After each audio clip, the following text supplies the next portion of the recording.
Ganeshpuri colony में चल रही श्रीमद् भागवत कथा में गोवर्धन पूजनोत्सव समेत विविध प्रसंग का वर्णन हुआ।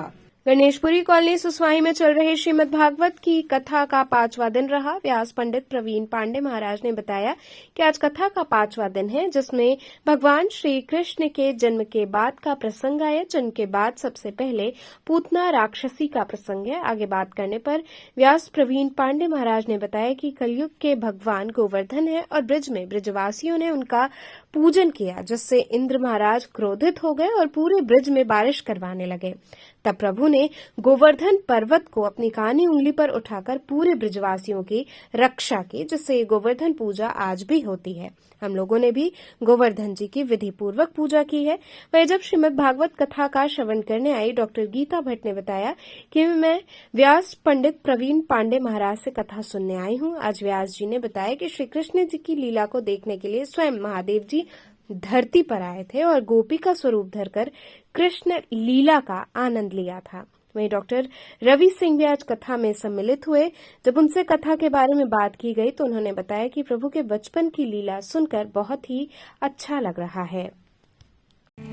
और सभी ग्वाल बाल गोपी सब दौड़ते हुए जाते हैं, देखते हैं कि कन्हैया चैन से बैठकर खेल रहे हैं। माता यशोदा अपने गोद में उठा लेती है और लेकर आती है कन्हैया को गाय के गोबर से स्नान करा रही है कि राक्षसी स्पर्श की है मेरे लाला को, सो गाय के गोबर से स्नान भगवान का हो रहा है। गाय के मूत्र से, गाय के गोबर से पूर्णमासिनी नाम की एक ब्राह्मणी थी, भगवान के नाम से ही भगवान को जाना जा रहा है। भगवान सोच रहे हैं कि यार लो ये बड़ा विचित्र लीला, मेरे नाम से ही मुझे ही जाना जा रहा है। एक बार बोलिए वृंदावन बिहारी लाल की। और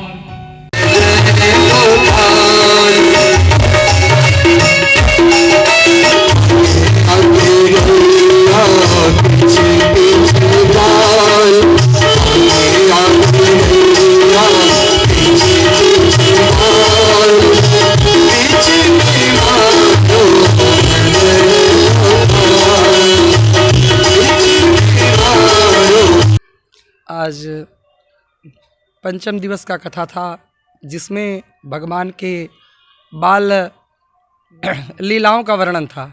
भगवान कहते हैं कि मेरे जीवन में जो हम करते हैं भगवान की लीला के आधार पे मेरे जीवन में वैसा प्रतीत होता है। और भगवान के जन्म लेते ही भगवान को पूतना मारने के लिए आ गई, लेकिन भगवान शोक नहीं किए। भगवान उस परिस्थिति को भी डटकर सामना किए, क्योंकि वो भगवान का ऐसा लक्षण है। और साथ साथ भगवान के जो बाल सखा थे उनको भी हर कर लेकर चले गए थे ब्रह्मा जी, जिसके कारण ब्रह्मा जी का आसन भी भगवान ने ही ले लिया। और इससे ब्रह्मा जी भगवान की स्तुति किए, ब्रह्मा लोग को भी भगवान फिर पुनः वापस कर दिए। कहती है कि भगवान से चालाकी मनुष्य का नहीं चलता। ब्रह्मा स्वयं चालाकी किए, उनका ब्रह्मा का आसन ही चला गया था। दूसरे जब गोवर्धन पूजन हुआ, कहते हैं कि कलयुग के प्रत्यक्ष देवता गोवर्धन महाराज हैं। गोवर्धन महाराज का जब पूजन हुआ सो आज इंद्र क्रोधित होकर जल का वर्षा किए, जिसके रक्षक के लिए भगवान अपने कानी उंगली पे गोवर्धन महाराज को धारण कर लिए और सारे ब्रजवासियों के रक्षक बनकर खड़े रहते हैं पग पग पर। और कथा का यही सार था कि भगवान से जुड़ते हैं तो भगवान की लीला को वर्णन करते हैं। हमारे अंदर जब ऊपर जब विपत आता है तो मैं भगवान के शरण में चल जाता हूँ, तो भगवान ही उस से रक्षक बनकर खड़े हो जाते हैं। आज जो पंचम दिवस भागवत कथा का प्रसंग रहा, विशेषकर बाल लीलाओं का रहा, भगवान कृष्ण के बाल लीलाओं का। और उसमें ये विशेष बात बताई गई कि भगवान जो है अपने भक्त के मने भाव से को पहचानते हैं और उस मनोभाव को पहचानते हुए उस आधार पर उनसे प्रेम का सौगात लौटाते हैं। तो इस प्रकार से इस भगवान की बाल लीलाओं में आज गोवर्धन पूजा का भी विशेष महत्व बताया गया था महाराज जी के द्वारा। और इसी से आज हमारा ये प्रवचन का जो दिवस रहा बहुत ही आनंदमय और उल्लास पूर्ण रहा। और पुनः मैं व्यास जी और जो आयोजक है रामोशय पांडे जी, दोनों को पुनः आभार व्यक्त करती हूँ कि इस प्रकार के सुंदर आयोजन के लिए हमारे निवास स्थान पर, कॉलोनी पर, जिस पर हमारा पूरी कॉलोनी एक अध्यात्म वातावरण से परिपूर्ण हो गया है। आज किस तरह कथा रहा, प्रसंग क्या रहा? कल तो भगवान का उदय हुआ, जन्म हुआ। आज उनका बाल लीला, गोवर्धन पूजा, ये सब हुआ।